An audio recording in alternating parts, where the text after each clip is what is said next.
Jadi justru aneh kalau misalnya ada katakanlah artikel gitu ya, atau misalnya tips untuk tidak lapar saat puasa. Ya justru pada saat puasa itu kita memang harus merasakan laparnya. Assalamualaikum warahmatullahi wabarakatuh. Berjumpa lagi di rubrik Bawah Sadar dari Negeri Senyum. Alhamdulillah hari ini kita sudah memasuki bulan puasa dan bulan Ramadan ya, dan kita menjalankan ibadah puasa gitu. Nah, kalau kita ngobrolin puasa itu sudah banyak sekali kajian atau studi tentang kebaikan, keuntungan puasa dan semacamnya gitu ya. Dan bahkan orang-orang di luar muslim pun sudah tahu manfaat-manfaat puasa dan menjalankannya gitu ya. Bahkan kalau tidak salah Elon Musk juga pernah menyatakan bahwa dia itu rahasia kebugaran fisiknya adalah dengan berpuasa gitu. Terus Om Deddy Corbuzier juga kita sudah tahu dia menjalankan puasa ya, meskipun dengan pola yang tidak seperti puasa Ramadan gitu. Terus juga Dewi Lestari, penulis serial Supernova, juga pernah mengungkapkan bahwa dia menjalankan secara rutin berpuasa gitu untuk mempertahankan kondisi tubuhnya dan tetap sehat gitu. Itu tips kesehatan dia menjaga kondisi tubuh adalah dengan berpuasa gitu. Nah, kalau kita perhatikan itu artinya puasa ini sebetulnya bukan hanya berupa syariat Islam ya, atau misalnya kewajiban yang dilakukan oleh muslim saat bulan Ramadan saja gitu. Pada dasarnya puasa ini juga merupakan sebuah perilaku atau tindakan yang dilakukan oleh orang dari zaman dahulu kala gitu.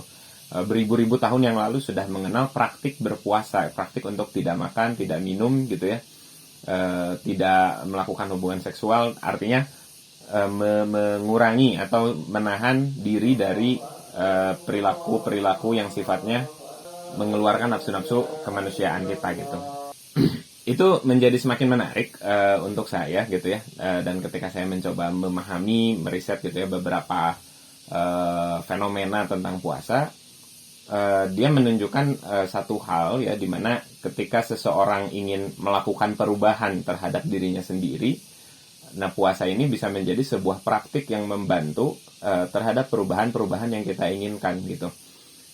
Di luar puasa Ramadan itu kan sebetulnya di Islam saja itu banyak bentuk jenis puasa ya, mulai dari Senin Kamis, puasa Daud gitu ya, puasa di 3 hari di pertengahan bulan dan lain sebagainya.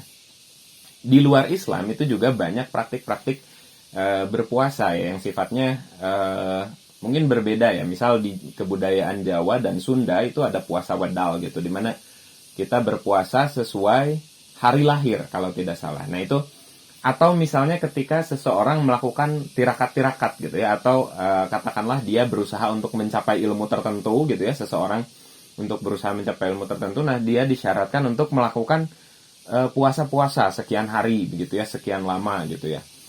Bahkan orang-orang yang melakukan tapa semedi gitu ya, berdiam diri, itu bisa melakukan berhari-hari, bahkan berminggu-minggu tanpa makan, minum gitu ya, tanpa melakukan hal lain, hanya duduk diam berhari-hari seperti itu gitu ya di masa lalu, untuk menguasai ajian tertentu, ilmu-ilmu tertentu gitu ya, itu dilakukan dengan berpuasa. Nah itu artinya juga memang kalau kita perhatikan gitu ya, artinya berpuasa ini memberikan perubahan yang signifikan pada tubuh manusia gitu ya, secara fisikal, mental dan spiritual gitu.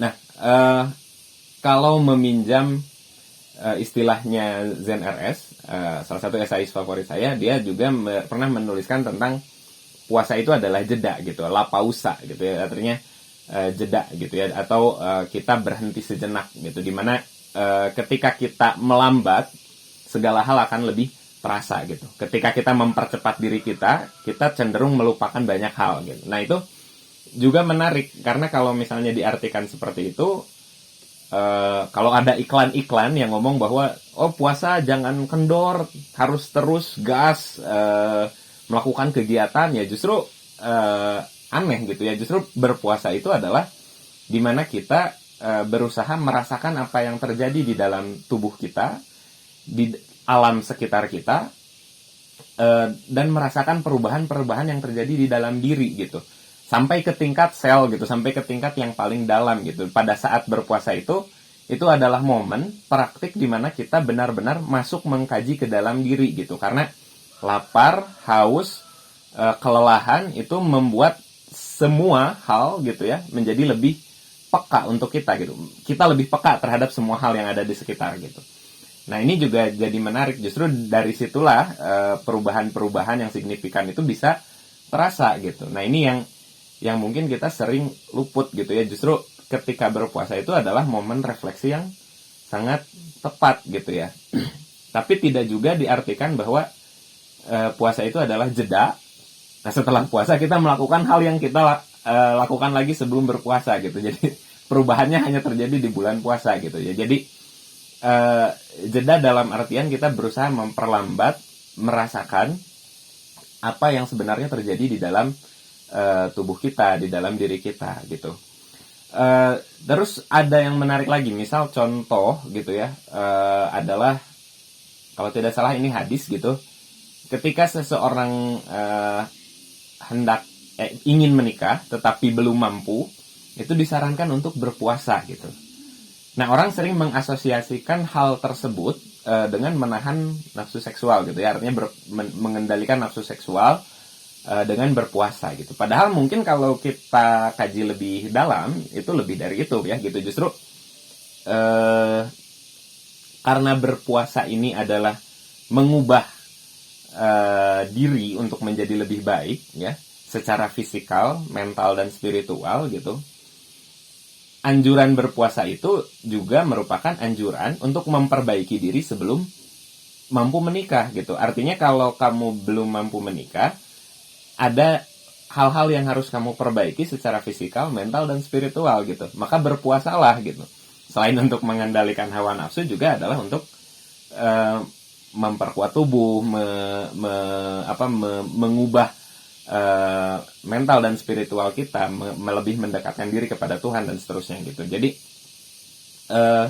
berpuasa ini memang bukan hanya sekedar istilahnya ritual ya, tapi di situ justru ada proses-proses yang jika kita lebih dalam mengkajinya gitu, itu perubahan yang sangat elementer gitu di dalam diri kita gitu. Dan itu saya rasa teman-teman netizen gitu ya yang sudah cukup sering berpuasa gitu ya untuk muslim mungkin merasakan hal itu gitu ya, dimana kita bisa lebih peka, lebih jernih dalam berpikir gitu dan seterusnya.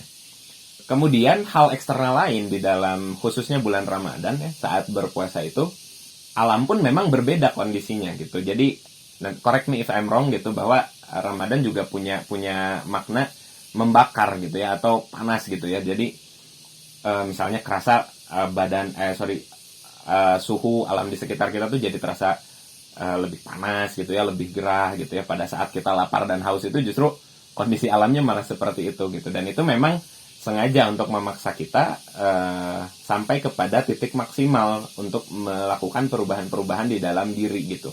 Dan itu juga perlu kita rasakan, yang artinya pastilah perubahan alam itu ada untungnya untuk kita gitu, dan karena itu jangan sampai disia-siakan gitu. Dan lalu misalnya di dalam bulan puasa juga ada nuzulul Quran, ada Lailatul Qadar gitu juga, itu berkaitan dengan perubahan-perubahan alam gitu. Nah, itu yang juga akan mempengaruhi diri kita selama melakukan puasa ini. Jadi kalau kita bisa melihat dalam perspektif yang lebih luas, berpuasa ini juga bukan hanya sekedar istilahnya menjalankan perintah selama 1 bulan gitu ya, tapi memang kalau kita maknai lebih dalam dan kita berusaha untuk melihat beberapa aspek historis, itu adalah upaya untuk meningkatkan kemampuan diri gitu, meningkatkan kualitas fisik, mental, dan spiritual.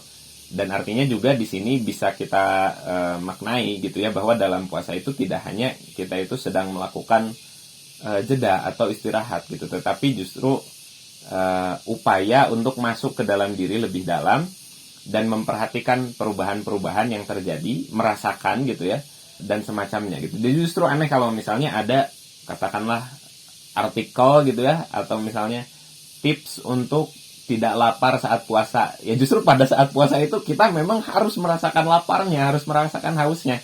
Memang itu tujuannya gitu, bukan justru gimana ya caranya supaya nggak lapar saat puasa gitu. Justru memang kita harus merasakannya, karena disitulah kita bisa mengubah kemampuan-kemampuan di dalam diri menjadi lebih baik gitu.